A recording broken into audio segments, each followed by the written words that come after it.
চলি আছে আৰু আমি আশা কৰিছোঁ সভা শেষলৈকে আপোনালোকে আমাৰ মঞ্চত আপোনালোক প্ৰেক্ষাগৃহত উপস্থিত থাকিব।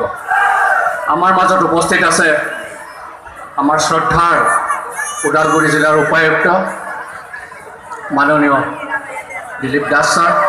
আপোনালোক সকলোৱে জানে যে NRC আপডেশ্যন কৰাৰ কাম চলি আছে আৰু আমি সকলোৱে অত্যন্ত বিজি। ছাৰেও ইয়াত NRC NSK বিভিন্ন NSK পৰিদৰ্শন কৰি এই অনুষ্ঠানত আজি আহিছে, গতিকে তেখেতকো আমি বেছি সময় মঞ্চত নাৰাখি তেখেতৰ বক্তব্য ৰখাৰ কাৰণে আমি অনুৰোধ কৰিছোঁ। তেখেতৰ বক্তব্য ৰাখিবৰ বাবে শুভেচ্ছামূলক বক্তব্য ছাৰ।